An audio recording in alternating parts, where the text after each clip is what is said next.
que des marmottes nourries au printemps avec de l'herbe d'automne qu'ils avaient congelée, qu'ils ont donné au printemps. La marmotte, elle a emmagasiné, elle a pris du poids et elle s'est mise à hiberner au début de l'été avec les oméga 6. Et après, ils ont fait l'expérience inverse des marmottes en automne. Ils lui ont donné de l'herbe fraîche qu'ils avaient congelée au printemps. Ils lui ont donné l'automne. Elle n'a pas hiberné, la marmotte. Elle n'a pas pris de poids.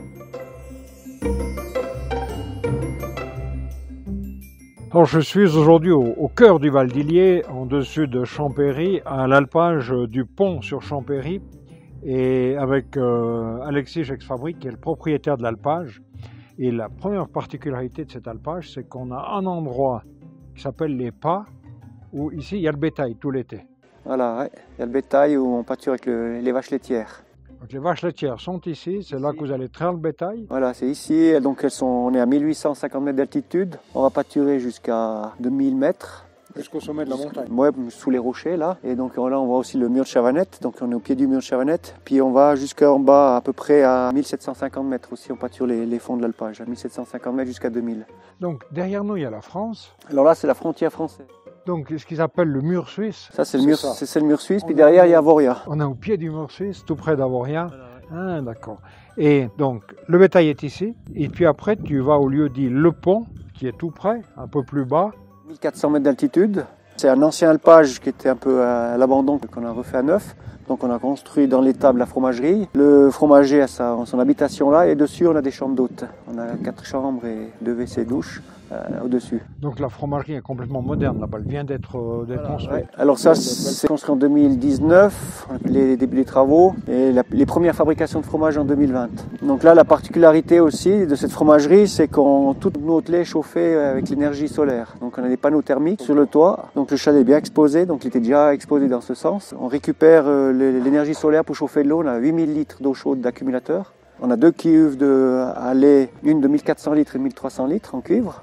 Et puis on a un serpentin pour chauffer. Qui chauffe donc chauffer à l'eau, mais grâce à l'énergie solaire. Et l'hiver alors l'hiver, là, on ne fait pas de fromage, c'est que l'été. Alors l'hiver, pour Noël, Pâques ou Nouvel An, il y a des fois du monde qui viennent dormir.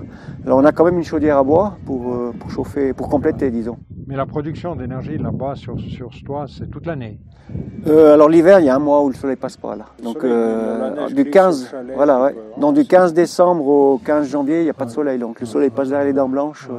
On voit rien. Ouais, c'est plaisir finalement d'utiliser le soleil aussi pour la fabrication du fromage. Voilà. Ouais. Alors cet été, on arrivera, je crois, à peu près 20 tonnes de fromage. On a utilisé, on a utilisé une thermie de bois. Donc les quelques jours qui faisaient mauvais temps, on a allumé 4 ou 5 fois le feu pour compléter.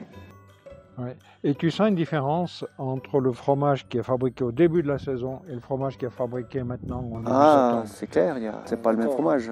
Non, c'est clair. Au début de saison, il est peut-être moins gras, moins riche, mais il a plus d'oméga 3. Il a plus un goût de fleur. C'est étonnant ça, parce qu'on dit que plus tu montes, plus il y aurait d'oméga 3.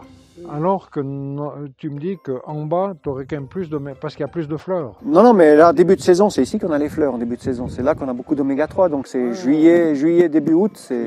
D'accord, c'est là qu'il y a plus d'oméga 3. C'est là qu'il y a plus d'oméga 3. Puis maintenant, on est fin août, début septembre, il y a plus beaucoup d'oméga 3.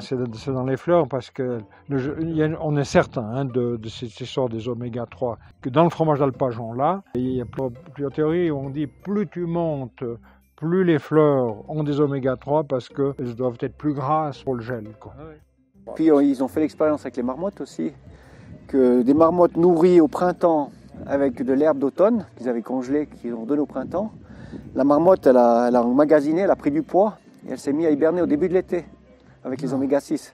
Et après ils ont fait l'expérience inverse des marmottes en automne. Ils lui ont donné de l'herbe fraîche qu'ils avaient congelée au printemps. Ils lui ont donné l'automne, elle n'a pas hiberné la marmotte, elle n'a pas pris de poids. Donc l'oméga 3 rend plus actif la marmotte et elle ne prend pas de poids. Et tu vois, cet exemple, ça fait plaisir parce qu'on recherche à bien se nourrir. Et on sait que uniquement avec les fromages d'alpage, on va retrouver de l'oméga 3. Donc tu fais tout juste. Non, c'est clair qu'on mange cyclique, on mange avec la nature. Donc l'été, on a besoin d'une alimentation différente qui nous rend plus actifs, on perd du poids, on est bien.